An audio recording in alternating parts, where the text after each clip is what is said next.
хурлын дэд дарга эрхэм гишүүдээ. Улсын их хурлын гишүүн Чин Бүрэн, Алдар Жавхлан, Батсүмбэрл, Ариун Заяа нараас 2025 оны 3 дугаар сарын 31-ний өдөр Улсын их хуралд өргөн мэдүүлсэн цусны донорын тухай хуулийн төсөл болон хамт өргөн мэдүүлсэн хуулийн төслүүдийн хилцэх хэсэх асуудлыг нийгмийн бодлогын байнгын хороо 2025 оны 5 дугаар сарын 20-ны өдрийн хуралдаанаараа хэлэлцлээ. Хууль санаачлагчид цусан бүтээгдэхүүний нөөц хангамжийн тасралтгүй байдлыг хангах, цус сэлбэлт судлалын салбарын зохион байгуулалтыг боловсронгуй болгох замаар цусны салбар төвүүдийн статус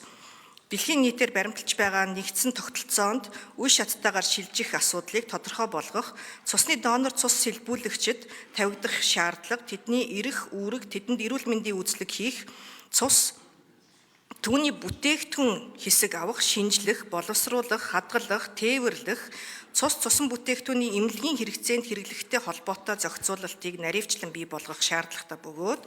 хуулийн төслийг баталснаар цусны донорын үйл ажиллагаанд дах төрийн зохицуулалт хяналт сайжирч цус сэлбэлт судлалын тусламж үйлчилгээний удирдлагын тогтолцоотой холбоотой харилцаа бүрэн зохицуулагдах боломж бүрдэнэ гэж үзсэн байна. Цусны донорын үйл ажиллагааны санхүүжилт нь улсын болон орон нутгийн төсөв, цус сэлбэлт судлалын асуудал хариуцсан эрүүл мэндийн байгууллагын өөрийн орлого, аж ахуй нэгж байгууллага хамт олон иргэний хандив, хууль тогтоомжоор хориглоогүй бусад их усүрээс бүрдэх бөгөөд хүний нөөцийн зардал, материалын зардал, бусад зардалд нийт 14 тэрбум төгрөгийн зардал гарч, үүнийг улсын төсвөөс нэмэлт их усүр шаардахгүйгээр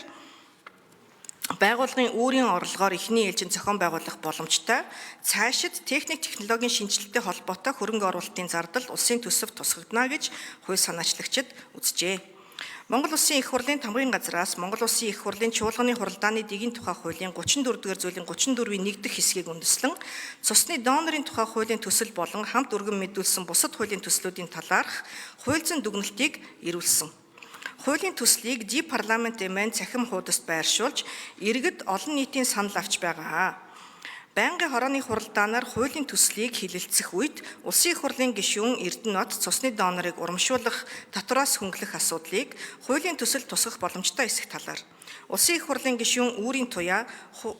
хуулийн төслийн 9-р зүйлийн 9-ийн 2 дахь хэсэгт заасан цусны төвийг байгуулахад шаардлагатай санхүүжилт, эдийн засгийн тооцоо судалгааны талаар Улсын их хурлын гишүүн Инх Насан хуулийн төслийг баталснаар төсөвт үзүүлэх нөлөөлийн талаар тус асуулт асууж хариулт авсан. Хуулийн төсөлтөд холбогдуулан Улсын их хурлын гишүүд санал хэлээгүй болно. Цусны донорын тухай хуулийн төслийг байнгын хорооны хуралдаанд оролцсон гишүүдийн олох буюу 52.9%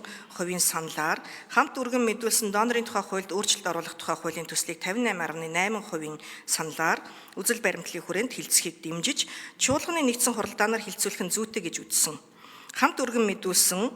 аж ахуй нэгжийн орлогын албан татврын тухай хуульд нэмэлт оруулах тухай, зөрчлийн тухай хуульд нэмэлт оруулах тухай, эрүүгийн хуульд нэмэлт оруулах тухай хуулийн төслүүдийг байнгын хорооны хуралдаанд оролцсон гишүүдийн олонх үзэл баримтлалын хүрээнд хилцэхийг дэмжээгүй болно. Улсын их хурлын эрхэм гишүүдээ, цусны донорын тухай хуулийн төсөл хамт өргөн мэдүүлсэн аж ахуй нэгжийн орлогын албан татврын тухай хуульд нэмэлт оруулах тухай, зөрчлийн тухай хуульд нэмэлт оруулах тухай, эрүүгийн хуульд нэмэлт оруулах тухай, донорын тухай хуульд өөрчлөлт оруулах тухай хуулийн төслүүдийг хилцэх хэсэг талаар нийгмийн бодлогын байнгын хорооны санал дүгнэлтийг хилцэн шийдвэрлэж өгөхийг та бүхнээсээ хүсье. Анхаарал хандуулсанд баярлалаа.